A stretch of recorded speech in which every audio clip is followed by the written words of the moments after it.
Le journal des médias avec Thomas Joubert. Bonjour Thomas. Bonjour, à la une ce matin, les producteurs de Nabila préparent son retour à la télé. M6 embauche un patron pour une nouvelle émission et un clash hier soir dans Touche pas à mon poste.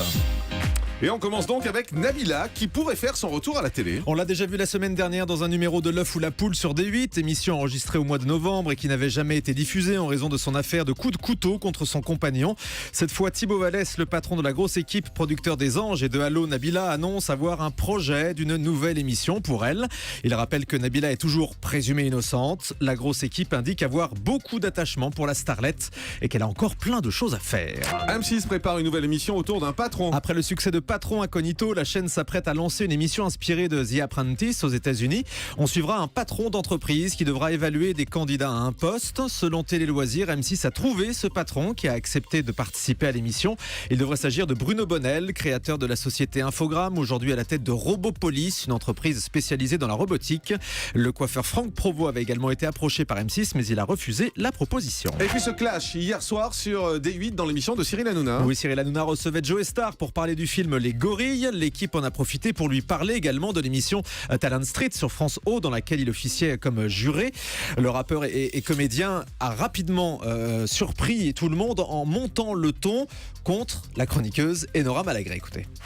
Vous lui en voulez. Mais mais arrêtez de dire que j'en veux. Je vous en foutre dans la vie. C'est comme Malagré ou autre. J'en veux personne.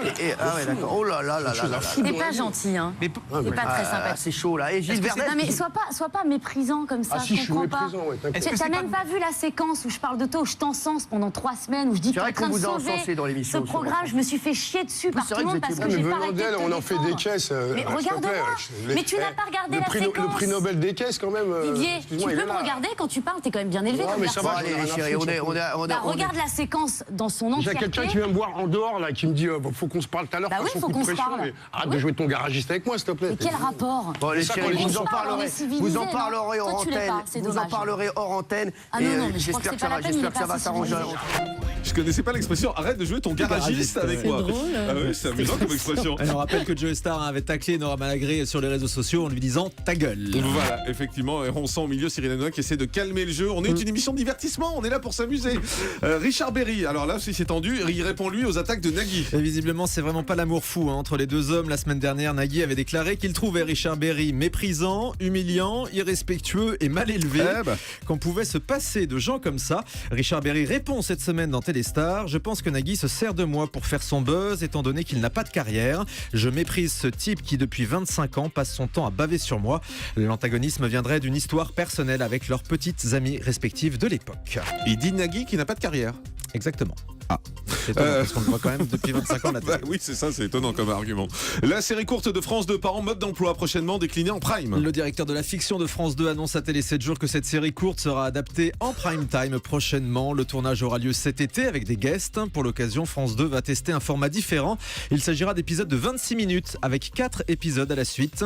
L'histoire se concentrera sur une journée de rentrée scolaire qui ne se passe pas comme prévu. Et puis c'est un gros coup, TF1 s'associe au studio NBC Universal pour produire ses propres séries américaines. Gros coup pour la première chaîne qui s'est associée également avec le groupe allemand RTL.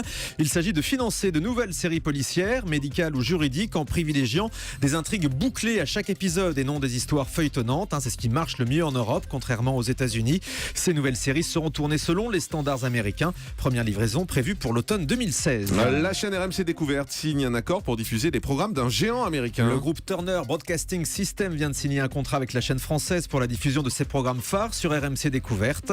Parmi ceux-ci, des docu-réalités comme Enchères à tout prix qu'on voit déjà sur la chaîne, un autre intitulé L'Arnaqueur ou une série baptisée Les Briseurs de coffre-fort.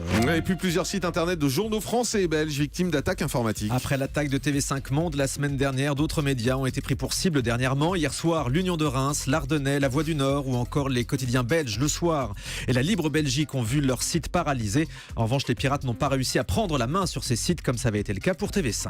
Et puis la grève se poursuit à Radio France. Oui, on en est à 27 jours de grève à la veille de la publication des sondages radio.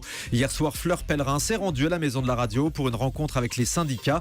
Il réclame la poursuite de la médiation avec le PDG Mathieu Gallet. Le conflit arrive à un moment charnière. Certains syndicats craignent un pourrissement de la grève, notamment à l'approche des vacances scolaires. Et puis on termine avec le chiffre du jour. 104 000 €, la somme remportée par Lucille, l'étudiante bordelaise de 23 ans, dont N'oubliez pas les paroles hier soir sur France 2. C'est le record de gains de l'émission avec 15 victoires consécutives. Un record qu'elle battra peut-être ce soir pour devenir la plus grande championne de l'histoire du jeu de Nagui, qui n'a pas de carrière à la télévision depuis 25 ans. Effectivement, merci beaucoup Thomas.